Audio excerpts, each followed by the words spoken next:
Donc, 16 les 16 apprenants, en résumé, par rapport au calcul des défauts de masse, ça fait masse initiale moins masse finale. C'est la même démarche qu'on a vue avec les réactions nucléaires spontanées. Alors, de la relation Q égale à delta MC carré, connaissant l'énergie libérée Q et puis C carré, on peut déduire la perte de masse delta M. Également, on peut calculer l'énergie libérée pour une réaction nucléaire, pas seulement provoquée, même si c'est spontané, en utilisant cette relation-là, les énergies de liaison des particules à la fin, moins les énergies de liaison des particules au départ. Donc, l'apprenant doit être à mesure de calculer l'énergie libérée d'une réaction par toutes les deux méthodes. Soit en prenant les delta M fois C carré, soit avec les énergies de liaison. Et ici, dans cette formule, on ne met plus C carré encore. Et pour les énergies de liaison, on tient à te dire aussi qu'habituellement dans les notions, on vous donne l'énergie de liaison par nucléon plutôt.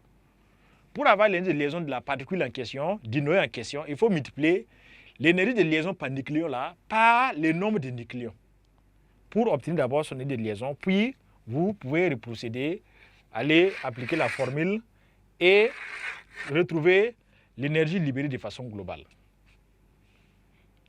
16 les 16 apprenants, nous allons maintenant aller au point grand 5 où on va donner quelques applications. Grand 5 applications.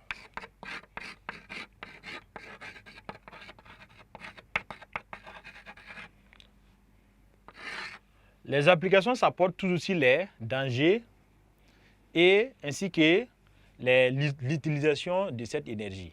Alors, l'utilisation, donc, c'est comme ce qu'on a vu au chapitre passé. Les réactions nucléaires provoquées peuvent avoir plusieurs utilisations. L'une des utilisations, c'est la production d'énergie. Et une production d'énergie, avec les réactions nucléaires provoquées, on arrive à produire une plus grande importante quantité d'énergie par réaction nucléaire qu'avec les réactions de fission. Donc, production d'énergie.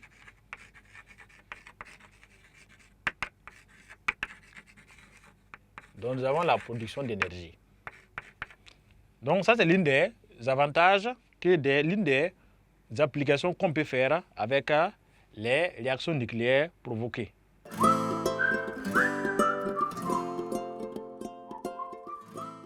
Les réactions nucléaires provoquées sont également utilisées dans la médecine. Donc, on peut les utiliser dans la médecine. On peut également les utiliser dans l'armement, comme on a dit de l'autre côté. Donc, l'armement pour se défendre tout en prêtant attention à la vie humaine. Alors, dans les recherches scientifiques ou dans les productions de neutrons. Donc, on va s'en tenir à ces trois utilisations.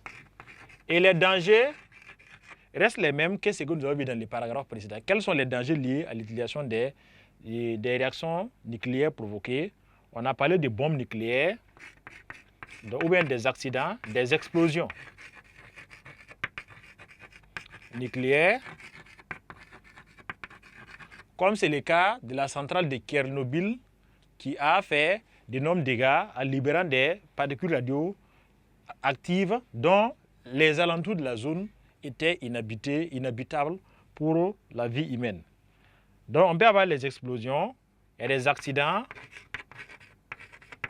dans les centrales nucléaires. Alors, il y a aussi le risque de prolifération de certaines substances dangereuses. Risque de prolifération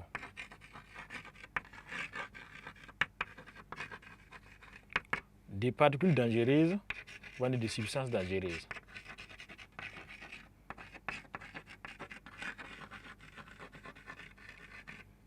Donc là aussi, on va s'en tenir à ces trois risques, trois dangers qu'on peut avoir avec les réactions nucléaires provoquées.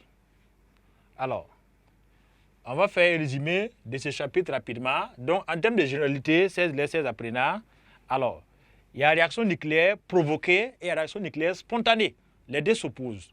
Provoquée forcément au départ à droite, là, il doit y avoir l'action d'un neutron ou d'une particule qui vont créer un choc entre eux pour permettre d'avoir les particules à la fin. Donc, c'est quelque chose qui part taper sur quelque chose, qui crée un choc et on a les corps au départ. Donc, alors que spontané au début, c'est un seul noyau qui subit tout seul. Il subit la désintégration. Voilà. Et alors, on a parlé de fission nucléaire. La fission nucléaire, évidemment, c'est quand un noyau lourd subit l'action d'un neutron thermique et il s'éclate pour donner des noyaux plus légers. On a pris des exemples.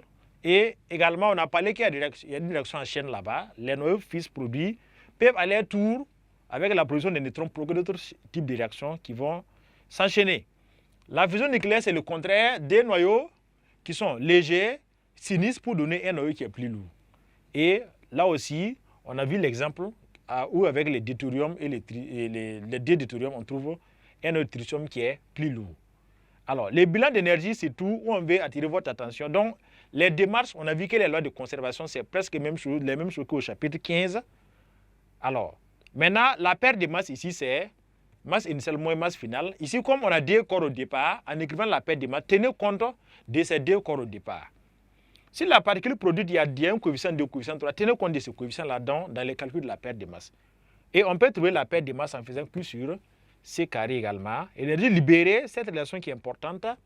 Connaissant les unités de liaison par nucléon, l'élève peut calculer l'énergie libérée par la réaction en faisant la différence entre les unités de liaison à la fin et les unités de liaison au départ. Et pour ce faire, comme les données habituellement ce sont des unités de liaison par nucléon qu'on vous donne, il faut multiplier chaque unité de liaison par nucléon par son nombre de nucléons A pour avoir l'unité de liaison. Puisque on a vu dans le cours que l'unité de liaison par nucléon, ça fait EL divisé par A.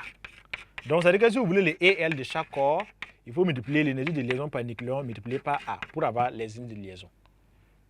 16 apprenants, on a parlé également des applications et des risques qui sont presque les mêmes que pour la radioactivité. Nous espérons que vous avez bien suivi ce cours qui porte sur les réactions nucléaires provoquées, qu'il faut arriver à distinguer avec les réactions nucléaires spontanées et aussi que dans l'application des calculs, les lois de conservation, nous avons une similarité, des démarches presque identiques. Nous espérons qu'après avoir suivi ce cours, vous avez amélioré votre compréhension de ce chapitre qui porte sur les réactions nucléaires provoquées et que vous ne les confondrez plus avec les réactions nucléaires spontanées.